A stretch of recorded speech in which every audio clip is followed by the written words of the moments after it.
members know Jo Garner. She's made an incredible contribution to this organization throughout the years that she's been a member, and she is now with Evolve Bank and Trust as a mortgage loan officer.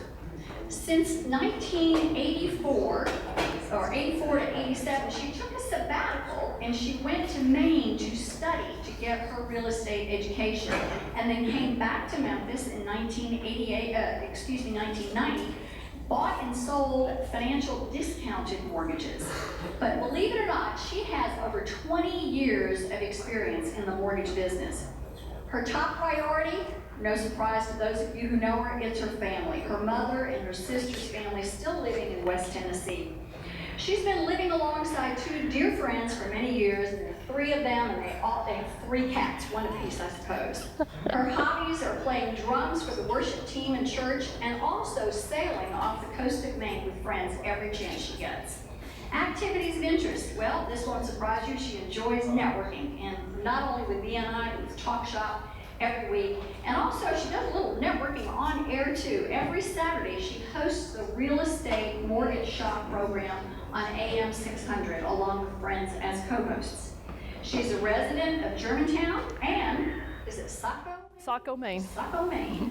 Her burning desire is to finish strong in her career and spend more time with her family and friends. And her key to success, whatever you do, do it with all your might. Also, the principle of, quote, put people around you who are good at what they do and then let them do what they do best. What a people builder. Please welcome my friend, your marketing team member, Jo Garner. Thank you, Shelley. Thank you, Shelley. Well, you've got your handouts here, and on the third page, you'll see my little sunshine. But everything I learned in business and life, I actually learned from working on the farm as in elementary school with my family, and then later at 12 and 13 years old, I started a lawn and landscaping service, and we grew it to one of the largest lawn cutting services in Jackson, Tennessee, and almost all of the crew were gals, and we wore white shorts and red polo shirts and red bandanas, and let me tell you, we got a lot of business. But the one thing that I learned the fastest was that when I achieve successes in life, it's rarely ever when I try it alone. It's usually when I put people around me who are really good at what they do, and I let them do what they do best. My family helped me a lot during those years, and I later hired an Irish gal who was really good with the stopwatch, and since everybody got paid on the job, by the job, that was pretty good to have her on there. But you know what happens when you hire the best? You get the best. That's right. You hire the best, you get the best. I still work on that principle today, and as you know, I've hired a lot of you guys to help me on projects, so that speaks a lot. Here's some more wisdom I'd like to share with you that I've learned through life. And one of them is, if you don't mind rolling up your sleeves to ask for the business, fulfill the services well that you were hired to do, you can make a lot of money, real money. And another one is create a simple system that doesn't take long for everyone to learn, doesn't take long for everyone to follow, and you'll get the job done right, you'll get it done on time, and everybody gets paid. Don't be afraid to be different. Do something no one else is doing and do it better than anyone else. Here's another one. You've probably heard me say this regularly on the air.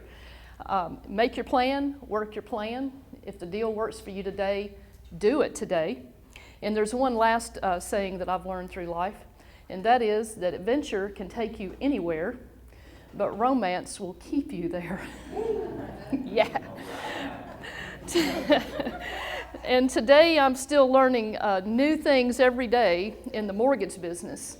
But nowadays, every time I learn something new, they change it tomorrow. So, but it makes older people like me who have been in the business a long time, it makes us worth more money because we know how to pull rabbits out of the hat that nobody else knows how to do. In fact, a couple nights ago, Pat Goldstein, she was telling our mutual client that I was a magician because I can pull rabbits out of a hat. I still do that. That's a pretty good description of our mortgage industry too. You need a good magician. But here are 4 common barriers that people experience when they're trying to get their loan approved. And if you guys know of someone who is experiencing one of these barriers, they're a good client of mine, even if they're not experiencing barriers. But the first one is no money down. There are myriad of ways to get people in for very little or absolutely no money down. I don't even have time to go into all of it, but if you've got somebody with that kind of barrier, let me know. I had a couple one time that they had spent 6 months saving $10,000 to build their house. Their house was almost built. They were a week and a half out from closing. Wife went on vacation. Husband went to Tunica with his uncle. Thursday morning, after being out all night Wednesday night, he called me. He said, "Miss Joe, I hate to tell you this, but I lost all of the $10,000 and the house is almost built, and what am I going to do?" And I said, "Well, what does your wife say?" "My wife doesn't even know." I said, well, we need to get with your wife and find out what we're going to do. He said, "Miss Joe, you can't tell my wife." He said, "If you tell my wife, there's not going to be a closing because I'm going to be dead." Let me tell you, on that one, we had a family gift, and I will give you a hint. Uncle had something to do with it. So it didn't pull us out of the woods on that one. Second barrier, showing enough income to qualify. It's very important that when you or someone that you know is doing a loan, that they get the tax returns to the loan officer in the beginning. The tax returns will tell details to the loan officer that the client doesn't even know are important. My assistant and I specialize with self-employed borrowers because most banks will take the tax returns and they'll look at the front page first. And they'll go, "Well, there's no income on here," and they'll turn them down. I have done self-employed loans, self-employed borrowers loans, where they've been turned down by not just one bank, but two, and one of them being their own, because they showed no income. Well, when they come in and they bring their big stack, instead of looking at the front page, I'll flip it over and I'll start at the back. By the time I get to the front, a lot of times I'm able to add tens of thousands of dollars of income back because I know where to look. Third barrier, credit issues. We've got credit simulators that are like flight simulators. Fourth barrier, home needing repair, title issues. That's where Rob Drawn can help with title issues. A good realtor like Pat Goldstein can help. I can help. You need to put a team around you who really are good at what they do and let them do what they do best. It will save you a lot of money, it will save you time, and it will save you a lot of trouble. So I want to close and offer just a couple minutes for time for questions. But I am Joe Garner, mortgage officer with Evolve Bank and Trust. Send your referrals directly to me. I'm also the radio talk show host on News Radio, AM 600 Real Estate Mortgage Shop. On Saturdays, you can call in and join us. And I eat mortgages for breakfast, lunch, and dinner. And I love helping people get bragging rights on their mortgage deals. And if you know somebody who's talking about buying a house or refinancing a house, maybe restructuring their debt, that's a good client for me. Anybody who's got those barriers, maybe, there's a good client. But people who make great referring partners for me, if you look at my third page on the handout, my sunshine, there are people like realtors who sell at least 5 houses a year are great referrals. Pat probably sells 100 a year.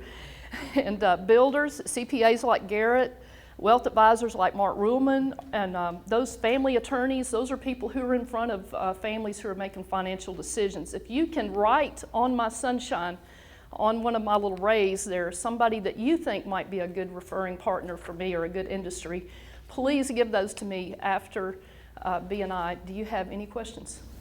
I want to know what this bazooka thing is Tom King's holding up. That's our magic binoculars. If you look through one end, you can see into the future. It's a little foggy because those lenses, Tom won't fix it. The old ship World War II telescope. And if you look in the other end, you can see back into the murky mist of the past. So we have that on the radio show, magic binoculars. Good question. Anything else? Let me ask Yes. you a question. So I don't recall the number, but, and you may have to phone a friend here, but so say you want to buy a second home, whether it's a condo or a house on the beach, you know, just like Mark just went there. Uh-huh. So you're looking to buy a second home, you can still write that off as a second home, even if you rent it But what's the number of weeks you can rent? Do you recall that? You cannot rent a second home. If you do, don't tell Fannie and Freddie about it. But I do work in all 50 states, so if you know somebody, family member, whatever, it doesn't matter which state of the union they're in. I will be happy to help them on a second home, investment, primary. What's that? Did they change that law? I thought you could. Well, on Fannie Mae and Freddie Mac, a second home is defined as a property that you live in part of the year, but you do not produce income from it. That's Fannie and Freddie. Garrett's got another definition for second home. Any other questions? Thank y'all so much. Yes, ma'am. I just have a comment. Joe has been, I've known Joe for what, 20 years? You were one of the first people I met when I moved to Memphis. And she goes way above and beyond. When we were sitting in the office, the buyer that we were talking with is also from Jackson, Tennessee. He's my brother's old best friend. And we're sitting there, and he said, "Who was your father?" And she told him, she said, "He was my boss." I mean, what a small world. But they were really good friends. So it's a small world. It doesn't matter where you live. My mother said that everything comes full circle. It doesn't matter how far away you get from home. You need to keep your nose clean because you're going to meet somebody who knows your mama. But thank y'all very much.